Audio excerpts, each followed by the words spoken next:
Hey guys, and what's up? It's Mark, and it's another episode of The Quest for Gaming at College here on Poolshed Games. Today, I'm going to be talking about my D&D group on Monday nights, and that's essentially all the role-playing news I'm going to have on this episode. Though we are going to talk about something else towards the end that pertains to role-playing and tabletop gaming, so hang on to your hats for that. Namely what I wanted to talk about with my D&D group is just how bad our luck is. I mean, our luck is pretty atrocious. The cleric in our group, he had to quit due to college reasons, which it's a shame because he's a fun guy to have in the group. It was also a shame because that means our group lost its dedicated healer. We have a druid now, and a bard to rely on for healing. We did pick up a paladin, so we'll have that eventually when he reaches the proper level. But right now, we're relying on the good berry spell and the occasional casting of like Cure Light Wounds.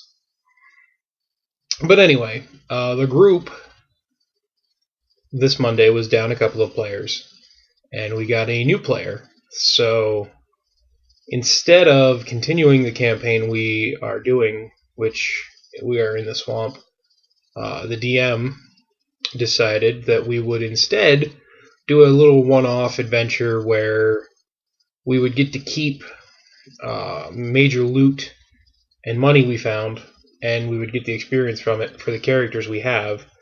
But it was just a different adventure, set in the same world, the same setting. Just we were transported magically to a new place, so to speak. And I thought it was a fun idea. It was a nice little one-off that we didn't have to worry too much about. That being said, I think the problem our group has is we don't have a dedicated, like, damage-dealing tank. Like I said, we did pick up a paladin. It's his first time playing, so we'll see how that works out. But we don't have, like, a fighter. I mean, we do, but we don't. His character's confusing. And he's not there all the time, so weird things happen where I, the rogue, end up tanking because I have a really high AC. I don't do a lot of damage, but I end up tanking while the rest of the group runs around shooting them, the bad guys, and it's strange. It's an odd situation. On top of that, we just have horrible luck. Like, the adventure was we had to find a young woman's necklace that she had lost in the sewers under the main city of the setting. So we were in the sewers. First thing we encountered was a kobold zombie. And it took us probably 15 minutes to kill it. 15-20 minutes to kill it. And it almost killed one of the people in our party. Which I think, I don't know. I mean, I don't know why that happened, but it happened. And then after that, the rest of the enemies in the encounter were 4 regular kobolds, like a kobold wizard fighter guy, and a giant centipede. This adventure took us all night. It took us from about 6:30 till 10 to roll through it. And it was bad because it was like fumbles everywhere.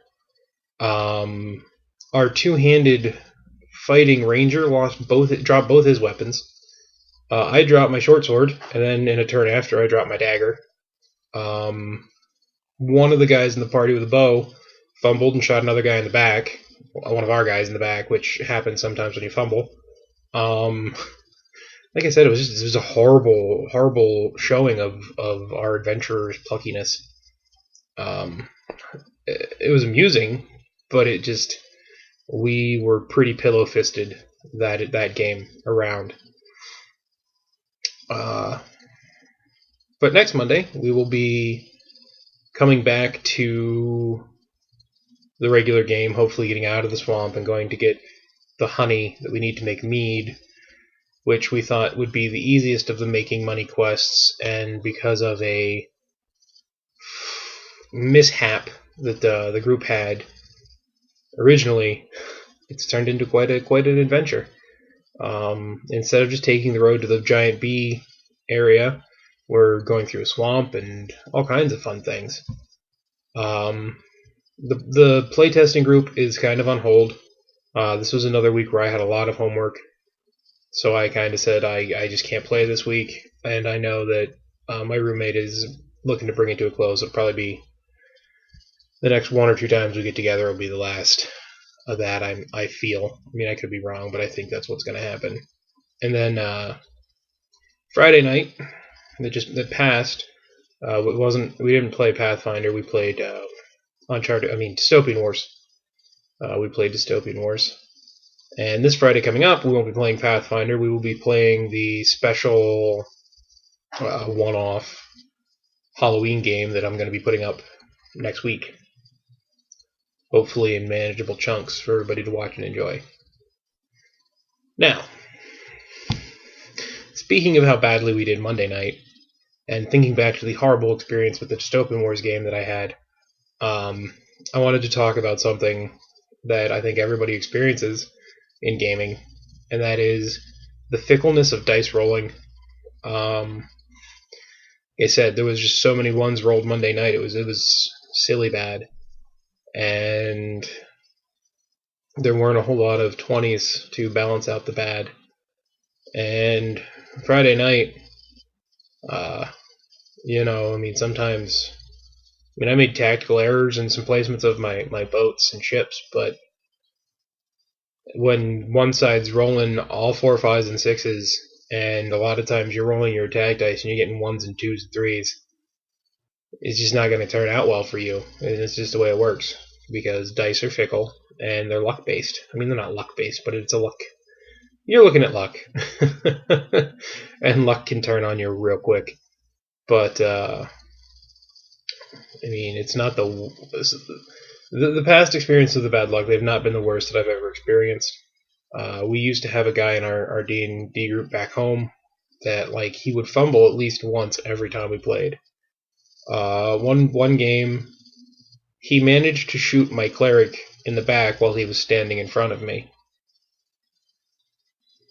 How that happened, I don't really know, but it did.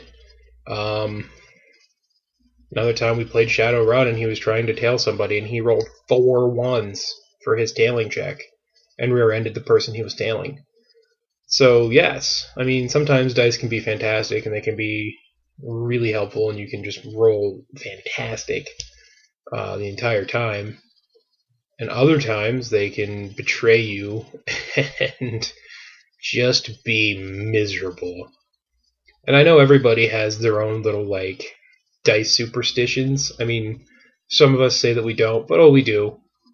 I personally have different specific ways of rolling the dice that I feel influence, how they come up. I know there's a guy in the D&D group Monday nights that puts all his dice on the highest number possible, so that they're going to roll that number, hopefully. I knew a guy that would, constantly switch dice. Roll dice for so often, and then when they stopped, rolling well, he'd roll new dice. You have people that have their lucky dice sets. And then, you have people that get really upset with their dice, and if they don't do well, they, throw them. I've only ever done that once, and it was just a culmination of a game where the dice rolling was just horrible, and the dice kind of was just I'm done with you. I could admit that. I've seen people, fling dice because they haven't been doing what they wanted. I have heard tales of people crushing dice into powder because that dice was specifically bad. They did to make an example out of it for the rest of their group of dice. And it's funny. So, you guys watching, if you have any weird superstitions with your dice or you have a lucky dice set, why don't you tell us about it? Let us know in the comments section. If you've ever thrown your dice or had a game that was just that terrible that you felt the need, you can share that with us too. to kind of turn this into a commiserating together about when the dice betray us and leave us sitting high and dry on what should have been a victory. But I think that's going to be about it for this episode of the Quest for Gaming at College. Like I said, Friday we're doing the special one-off sci-fi horror game, which will be going up next week. Probably going to put an intro, like preview video up for that either tomorrow or Friday. Probably tomorrow, kind of explaining a little bit of what it is and a little bit of background for the game. And that's going to do it for us here at Bullshit Games. So hopefully you liked the video. If you did, maybe give us a subscribe, and we'll see you next time here on Bullshit Games.